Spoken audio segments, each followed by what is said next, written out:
Welcome back, everyone, to Web3 Weekly, the most relatable and reliable crypto, Web3, and technology podcast in the nation. In today's episode, I am lucky enough to be joined on video again with Koray Costa. It's pretty cool to have him on today. He does a plethora of stuff inside of Web3, especially with nodes, with his company chain nodes and everything they develop there. He also does a variety of Web3 developer tools and startups.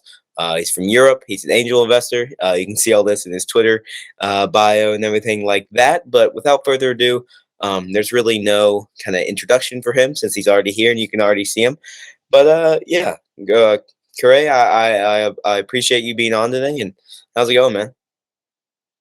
Good, thanks, and thanks for having me, Michael. So, yeah, just a little bit about myself. Like you mentioned already, I'm basically a startup entrepreneur. I have founded a couple of companies in the finance space, more recently in blockchain, and I'm happy to talk about my experiences. Awesome. Well, that's what we're here to do. Just not only learn about what you do, your journey, kind of where you got to where you are today, and what you do inside the space. That's the best way to kind of promote Web3 is show the people that are building Web3 and building this technology. So, I guess we can start a little bit about your background. Like, what kind of first got you started with like the blockchain, and what got you interested, and why did you want to dive into it, pretty much? That's a really interesting story, and I love to talk about it. So, it was actually back in 2012. I was still in high school, and I heard about Bitcoin, and something really interesting happened around that time. Um, Miners that were basically just like people mining from their garage at home changed to something more sophisticated when the ASICs came around, which is basically mining but more efficiently. So, like real miners from Antminer back then came out, and I got really interested into this topic just because it was so popular back then. Like I said, I mean, it's like 10 years ago or so. And me and a couple of friends back in high school decided to start Bitcoin mining, like real ASIC Bitcoin mining, and it was a really interesting journey. And yeah, this is how I got into the early days of Bitcoin, and it was really just mining, which is a very common story, at least, like from everything I heard, I hear, and maybe a little bit more about how I really got involved in blockchain and not just as a miner, as like the first steps. When we started mining, I did some research on Bitcoin, and I'm a software engineer. I am still. So I would consider myself always a software engineer. I was in high school, and I taught it myself. This is my passion. And so I got really interested in the tech behind Bitcoin, which is what got me hooked into the blockchain space so much that I was basically part of the early days of Ethereum when it came out. It really changed a lot in the blockchain space. I think everybody agrees here, no matter which chain you are on or what you support. What was that like being around like the early days of Ethereum? Like, what was the crypto? What was the crypto world like? It was actually pretty exciting because, like in the years before Ethereum, there was basically just Bitcoin and a couple of I don't know, meme coins that were not really a competition in any sense. Basically the same thing, but a little bit different. Ethereum changed the world. I think everybody agrees here. Web3 was just created after Ethereum came out. So we can all agree that this was a big change. And for me personally, it was exciting because, like in the early days when the first NFTs came out, the first ERC20 tokens came out, when Tether created the stable coin, which again changed a lot. I mean, it basically created trading as we know it today. Everything that happened in the last couple of years, and I as as I'm in touch with a lot of crypto startups, I always try to talk about basically the same thing that we are talking about right now. How did you get involved? How did you start in this space? And most people started after Ethereum got invented. So, like in my experience, most people actually started after that. And I think the data also shows that this is actually the case. Hundreds of millions of people joined crypto after Ethereum was created. So it was like this huge change from a niche that the Bitcoin people who really enjoyed the tech and loved and said, yeah, this is the future, but they didn't really know what the future was. They just knew something will change, something will happen, and then crypto will be the future, to the space after Ethereum, which was basically, we know already what it is. We saw the applications that you can build on it. We see them until today. Obviously, new things come around every day, but you saw the change and you saw that it is actually happening, and it was fascinating to be part of it. Yeah, it looks it's almost like it's very interesting to see that you were at at the starting point almost for Ethereum. And that's where like so many people didn't even know what crypto was when Ethereum was first being made. And just like you said, you have this plethora of history, this plethora of knowledge from the past. So that really helps you with what you're doing now. And like another thing that what led you to what you're working on with chain nodes is your work with fintech and your work with startups. Do you mind to kind of talk about what it's like working in fintech with Vitracash? And is it kind of similar to working in crypto, like working in a startup, just because a lot of the fintech guys have moved to crypto and that kind of world is similar? Sure. I have a couple of opinions there, and I think it's mainly around regulation, which is the kind of the big difference between traditional fintechs like finance fintechs and the crypto space, which I would say, other than the regulations, it's pretty much the same. You obviously have different kind of applications that you can build on. At Vitracash, just quick note here, we were doing payments. So this is like a separate group inside of fintech, it's payments. And you obviously also have payments in crypto. I mean, there are a lot of companies doing POS terminals where you can buy with Bitcoin or whatever. There are companies doing checkout pages for e-commerce sites where you can buy with crypto and stuff like that. This is the same thing in fintech. So you have the same kind of categories. You have trading, you have payments, you have basically B2B payments, B2C payments, and everything. So the groups are similar. It's the same purpose in the end, because finance is about moving money in one way or the other. And crypto is similar, obviously with a different tech and a different stack and everything. All those cool new things that were not a thing with traditional finance. But one thing that stands out is in fintech, because it's actually, fintech is nothing else than the finance area where we know everything since hundreds of years, applied with a little bit of tech, and that's it. So because of that, you have in the UK, and I'm pretty sure it's similar all around the world, you have a lot of regulations that can be good, can be bad for consumers and for the startups behind, but you know exactly what you have to do and you know exactly how. So there's a lot of knowledge. Just as an example, we were working with a consultancy agency that did our compliance at Vitracash, and they knew everything about finance. They knew exactly what we wanted to do. Like, our product was super new, but then they knew exactly what regulations we need to follow, what the rules are, what we are prohibited from doing, what we can do freely, and stuff like that. So everything was pretty clear. With crypto, there are a couple of issues. First of all, nobody really knows what you have to do. Like, not even the government knows, to be totally honest.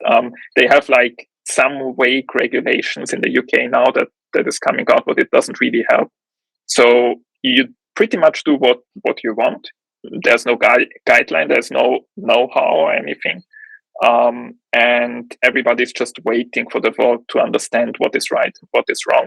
And this might be a good thing sometimes, like you don't have to spend as much money, time, and resources on regulations and compliance and stuff like that.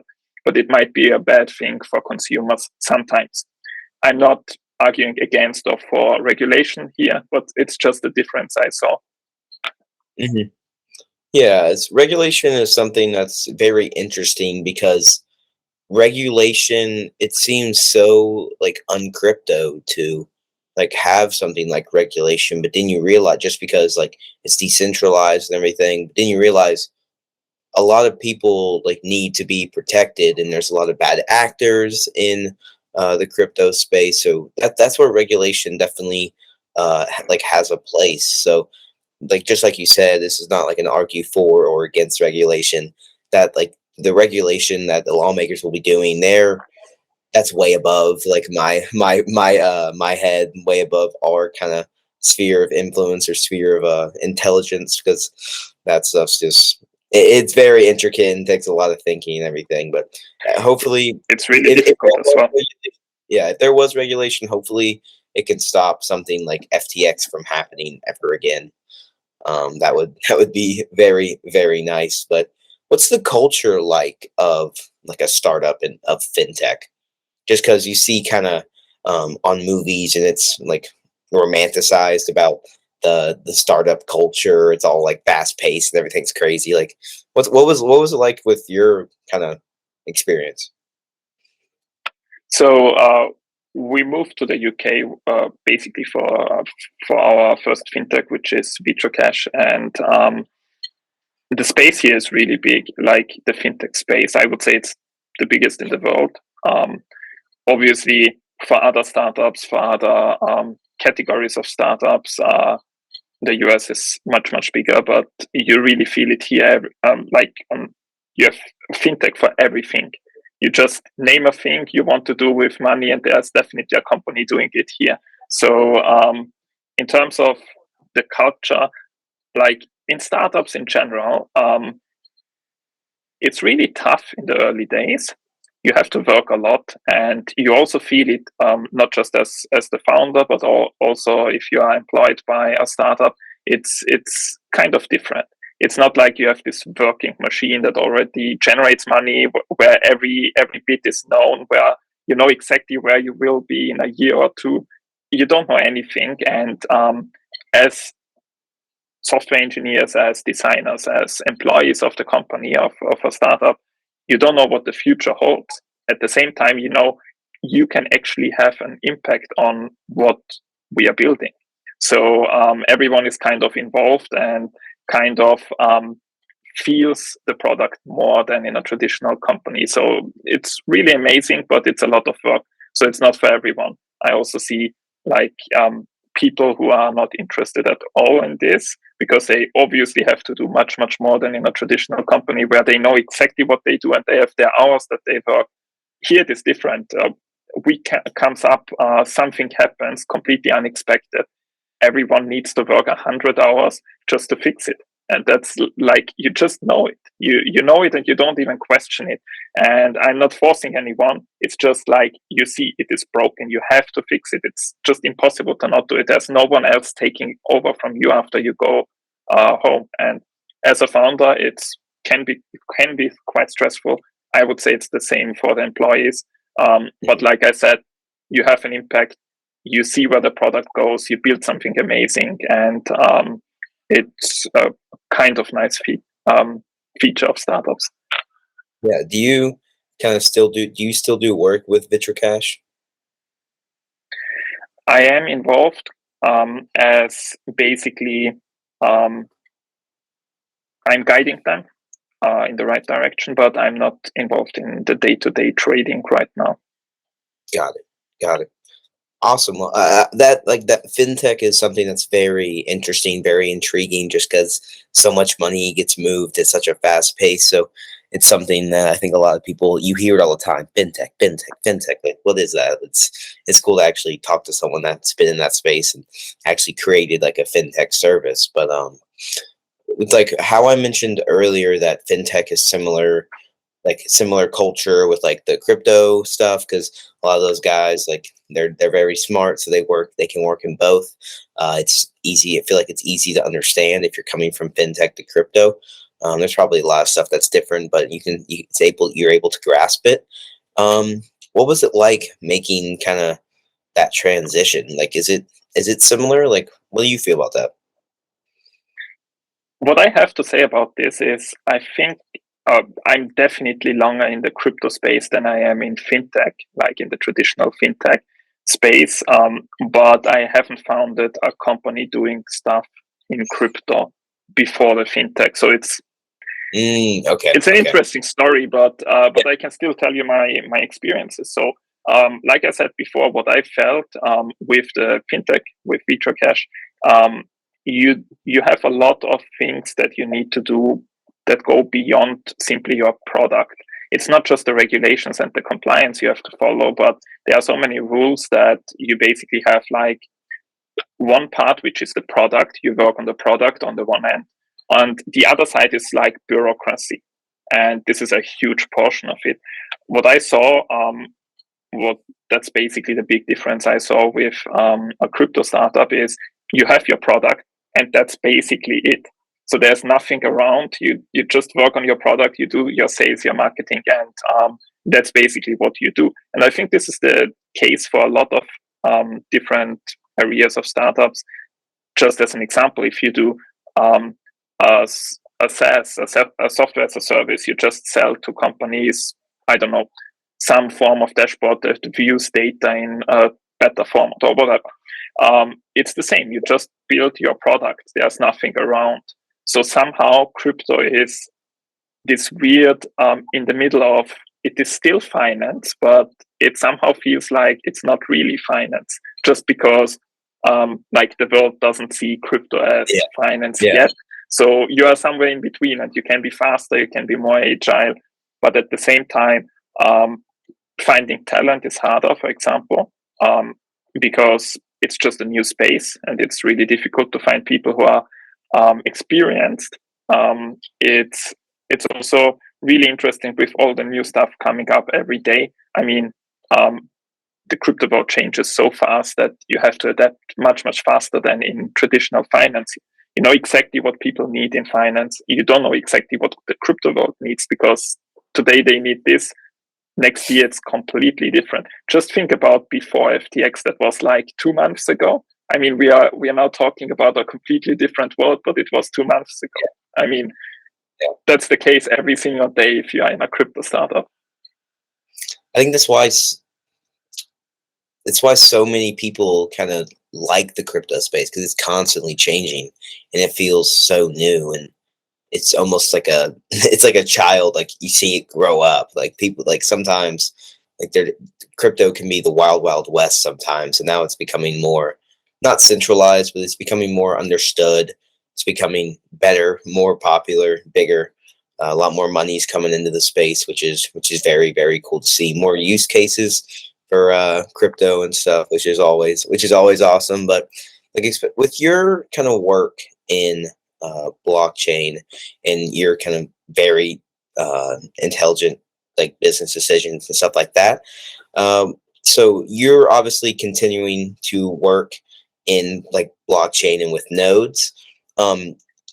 Before you start kind of talking about what you do with that, it can kind of be hard for a new person or something that's new to crypto to understand nodes well. Do you mind to give a brief kind of explanation of what nodes are, and then kind of go into why you started chain nodes? Sure. So I'll start with the more basic kind of nodes to give you a picture of what nodes are in the traditional sense, especially with Bitcoin. And then I will transition to what we mainly do, Ethereum nodes and layer 2 nodes. So to give you a quick overview to everyone, Bitcoin is decentralized. This is basically the big buzzword that Bitcoin uses. This is the big difference to traditional finance. What does decentralized mean? It means that it is not operated by one entity, but rather by everyone around the world, basically everyone who wants to participate. Those are the miners I talked about before. And there's a second big part other than miners, which plays a central role in Bitcoin and everything around blockchain. Those are the nodes. The nodes, what they do is, let's say you want to send me 1 Bitcoin. What you have to do is you take your wallet address, you make a signature that says, I want to send 1 Bitcoin to this wallet, to Koray's wallet. You sign it, and then you have a signed transaction. And this is basically what you want to distribute around the network, because it's not just you who wants to know, but everyone wants to know that you sent 1 Bitcoin to me. At least I want to know. So what you do is you distribute your transaction to the network. And this is where nodes come into play. So basically what you do is you take a node, whichever you want, and you send your transaction to this node. And what this node then does is it has connected nodes, not everyone in the network, but like a limited number, let's say 100. It has 100 other nodes connected to him. So what it does every single time it receives a signed transaction is it distributes the transaction to all his connected nodes. Now imagine you send your transaction to one node, he sends it to 100 other nodes, those send it to 100 other nodes as well. So you can see that the bigger picture here is it gets distributed pretty quickly. So within just a second or two, the whole internet has your transaction, your signed transaction, and everybody knows that you intend to send 1 Bitcoin to me. Now, the second part, also important, is the miners are connected to those nodes. So every time a miner creates a new block, which is adding your transaction to the blockchain, it just asks for the signed transactions of customers. So let's say a miner is connected to the node you sent your transaction to, and it asks for new transactions. It will send a full list of pending transactions that are not yet in the chain, to the miner.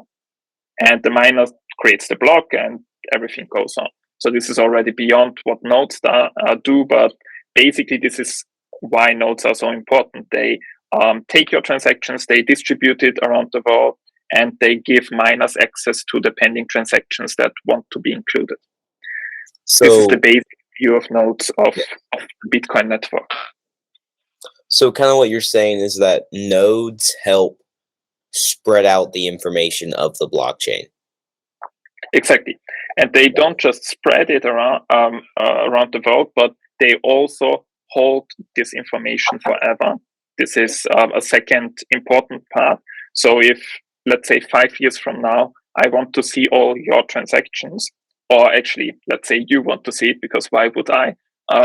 You would ask this node for all your transactions in the past, and it would basically give you all the information, like all the signed transactions you ever sent with your wallet and stuff like that. You can also see balances of wallets over time. So you can basically get all the information that has ever happened on chain. So it's like a big database that stores everything forever, and you can access this information from those nodes. Got it. So like nodes are a very crucial part to the whole crypto ecosystem, is what you're saying. Exactly. And with Ethereum, just to answer your second question you had, it's a little bit different. It's even more important because, as you know, a lot of applications are built on top of the Ethereum blockchain, like all the NFTs, all the ERC20 tokens, everything that is interacting with the Ethereum blockchain is building on top of nodes. So, for example, let's say you go on Uniswap, a decentralized exchange, and you want to swap Ethereum to USDT. What actually happens in the background is the front end basically shows you what your swap will look like. But if you click swap, it signs a transaction and it sends this transaction to a node in the background. And if it creates you get a quote every time you type in a number, let's say 1 Ethereum, you get a quote and it says that that will result in around 1,300 USDT. How does it get this information?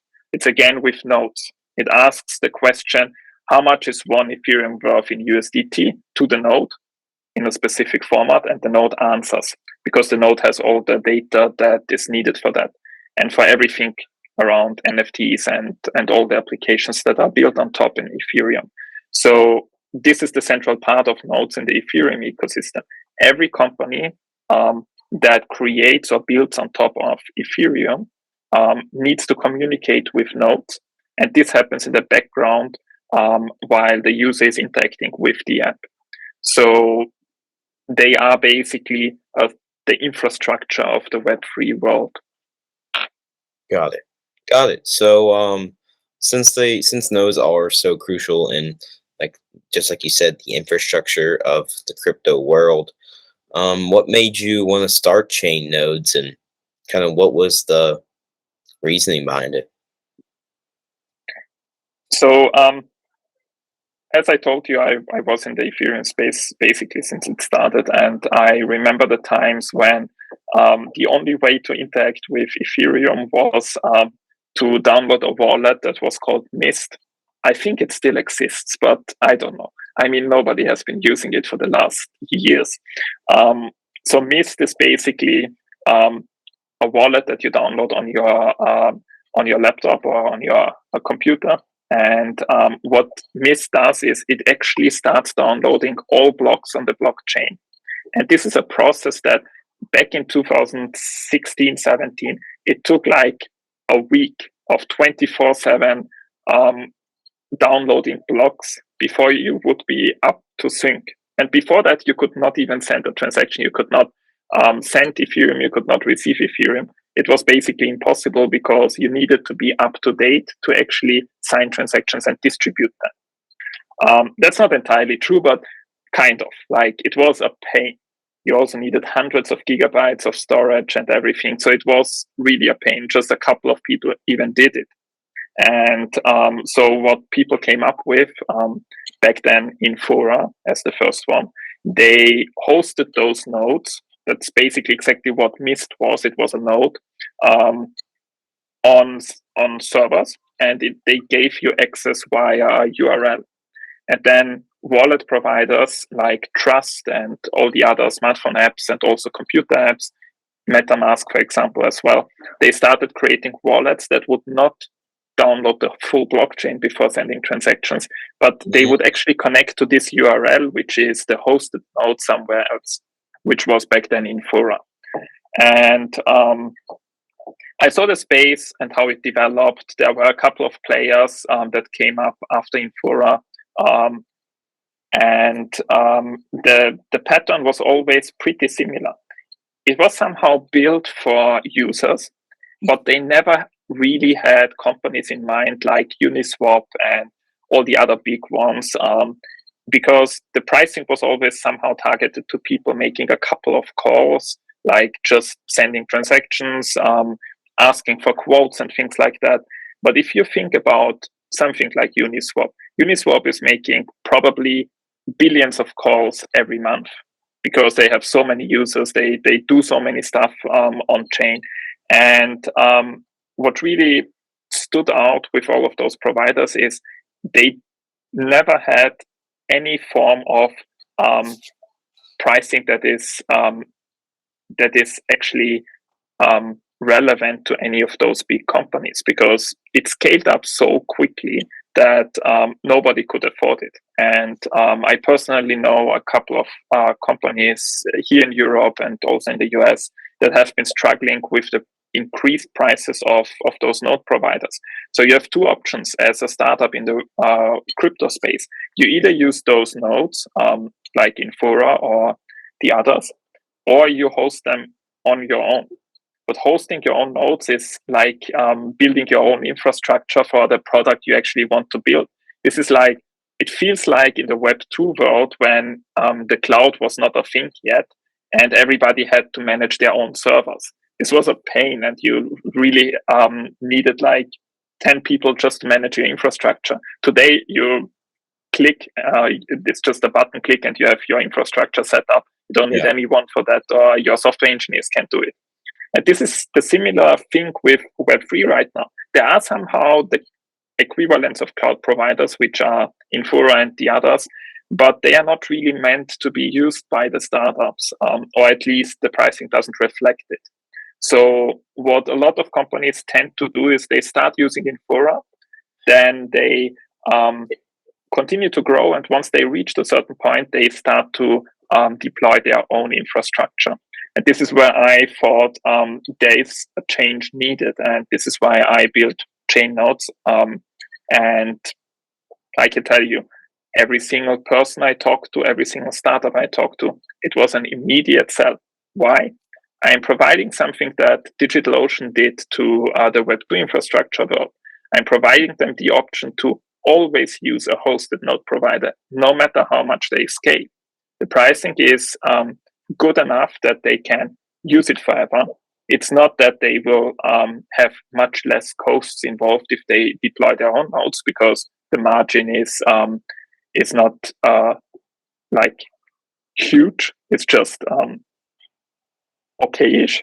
So like my margin is still good, just like DigitalOcean's margin is still good, but the benefits you get as a startup are extremely good. So you don't have to have your 10 people team to manage your infrastructure. That's extremely expensive. You have a lot of errors. You get out of sync. There are so many things that can go wrong when you host a node. Same with Web2 infrastructure. We do this all for you. You don't have to do it on your own, but the pricing is still relevant. This is the reason why I started chain nodes. I felt like this change is needed, and especially with the Web3 world increasing significantly, the crypto world increasing significantly every year, I think there's a change needed so that we can reach a point where we were like 10 years ago with Web2. We need to reach this in order for startups to even stay competitive, and I think I can do this. I think I can provide exactly what DigitalOcean did to the Web2 world.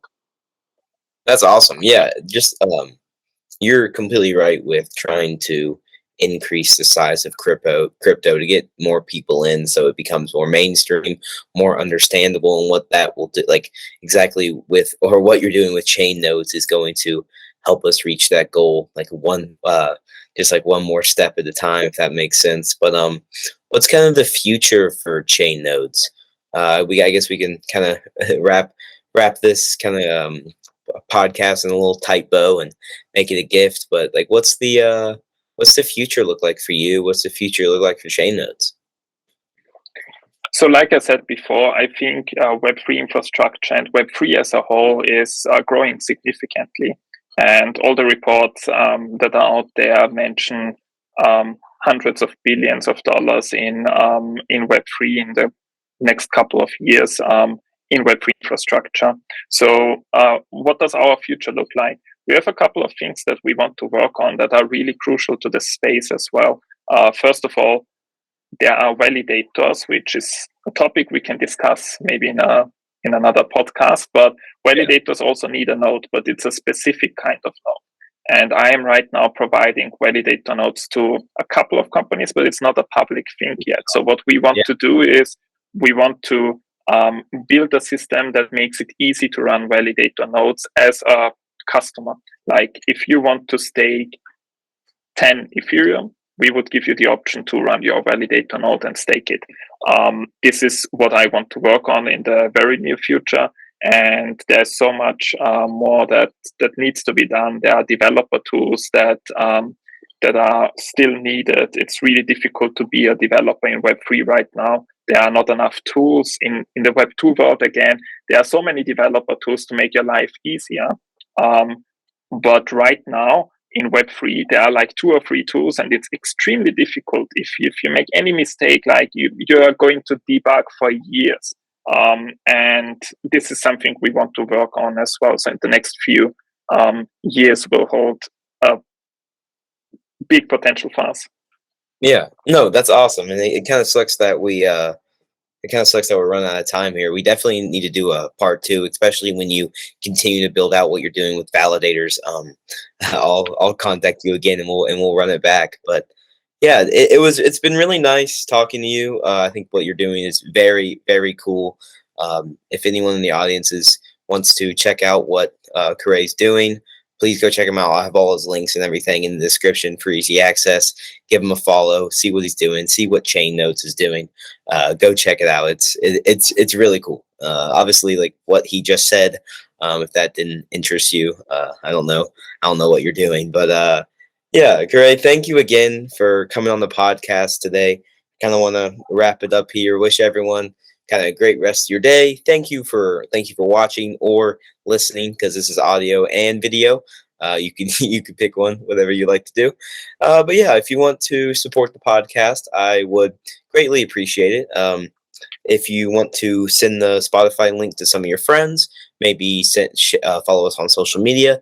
That would be great. That would be awesome. That's the number one way we grow the podcast here. But yeah, Gray, thank you again. I appreciate it. And before we head out here, is there anything else you want to say?